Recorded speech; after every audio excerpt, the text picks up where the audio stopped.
The influx of unaccompanied children continues at the southern U.S. border. The White House says the number coming across has decreased in the past month, but Border Patrol agents say they're still overwhelmed. Jeffrey Brown has another in our occasional series of conversations with people on the front lines of the crisis. Earlier this month, we talked with an immigration judge about the overwhelming volume of immigrants who've entered the country illegally and are ending up in the court system. Tonight, we're joined by Sean Moran, Vice President of the National Border Patrol Council, the union that represents Border Patrol agents. Moran himself has been an agent for 17 years. And welcome to you. I want to ask you first about those recent reports that as news of more deportations has spread, the number of people trying to enter the country is dropping. At least apprehensions are down. Does that jibe with what you're seeing? Well, we are seeing a dip, and we're not sure exactly what the cause of it is. Historically, we have seen drops in the summertime due to the heat and humidity in South Texas and along the southwest border. Also, the beast, the so-called freight train that has been bringing people through Mexico from Central America has been derailed for the past 2 weeks. So we think that has also helped contribute to the dip in numbers. Specifically with the situation with so many children entering, what's the role of the Border Patrol and how has that changed the work of you and other agents? Well, our job, we are the primary law enforcement agency in between the ports of entry. So if you come across the border and you are not a U.S. citizen, you can expect to have a Border Patrol agent try to encounter you. And with the situation in South Texas, we're having large groups that are surrendering and wanting to take part either in asylum or to be released in some way.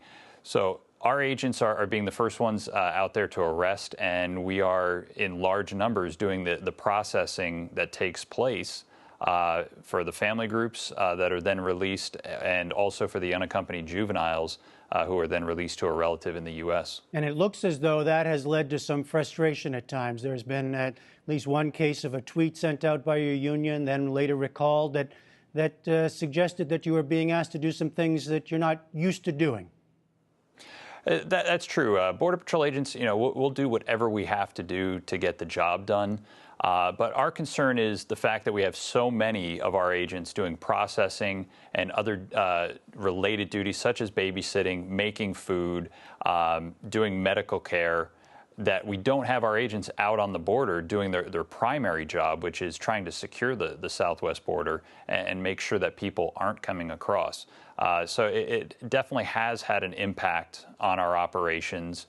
And it does have an impact on morale when you're doing all these things for these groups of people that are coming across the border, and then we just see them walk out the front door, essentially getting what they came here for. It was just reported today, in fact, that the Obama administration is sending a team to the border to assess whether National Guard troops could help and what they would do. It's something that a number of people, especially Republicans, of course, have called for already. What's your reaction and what has been your experience in the past? Well, we have some serious concerns about any potential troop deployments on the border.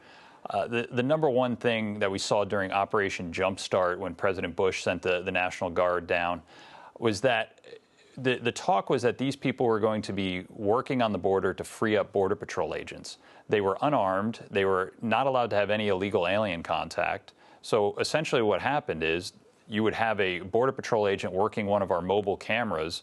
They would be removed from that truck. A National Guardsman would be put in there, and then you would put a Border Patrol agent right next to that truck to protect them. So we never really saw the manpower gains that we were told. It seemed to be more window dressing than anything. Well, so from the perspective of your union and from Border Patrol agents, what would you like to see? What do you feel you most need? Well, the thing that confounds us the most is that we're having a border crisis, yet we don't have 100% Border Patrol staffing. During sequestration, the Customs and Border Protection reduced the amount of hours that Border Patrol agents have historically worked from a minimum of 10-hour shifts, sometimes longer if you're working a case or you're tracking a group.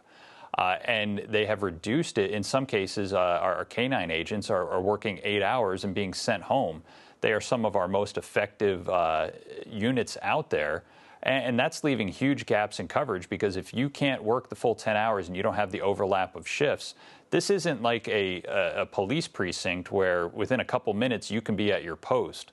Some of our agents are traveling up to 2 hours to go out and patrol the border in their assigned area. So we think full Border Patrol staffing is the first step that any plan should have entailed. And just very briefly, all of this, of course, much caught up in politics. It is. The Border Patrol agents, we often feel like political football. Everybody claims to want to secure the border, but nobody seems to really want to do anything about it. And so it can be very demoralizing for a Border Patrol agent. But luckily, we have very motivated people. They go out there and they continue to do the job under very difficult circumstances. And Mr. Moran, finally, I would be remiss in not asking about some reports that have been in the media, especially from our colleagues at NPR, about excessive force used by Border Patrol agents, specifically about abuses of children, holding them in freezing rooms, verbal and psychological abuse. Are those things happening? Are you looking into those things? We are, but in 17 years as a Border Patrol agent, I've never heard our cells referred to as freezers. So that was new when I spoke to John Burnett this weekend about this story.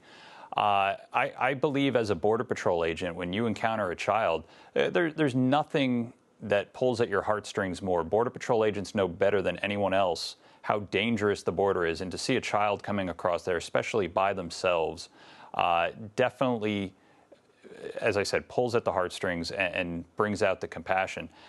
To say that Border Patrol agents are going out there and trying to make this situation more difficult for juveniles that are here illegally, I just don't believe it. So you don't believe sleep deprivation or physical or psychological abuse? You just don't think it's happening, in spite of these reports?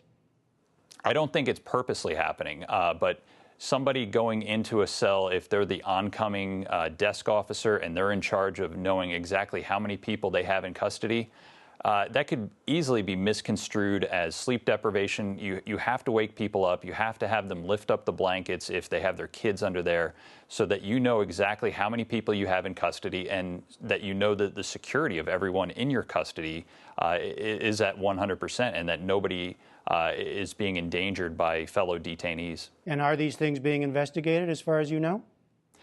I am sure that CBP and the Department of Homeland Security, if they have allegations made against Border Patrol agents, in the past they have wholeheartedly investigated these, and most of the time I would say that they are found to be meritless, and I hope that DHS will investigate it if they believe these to be true. Sean Moran of the National Border Patrol Council, thank you very much. Thank you, sir, for having me.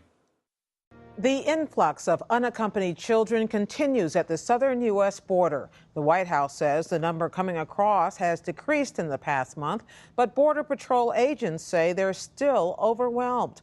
Jeffrey Brown has another in our occasional series of conversations with people on the front lines of the crisis.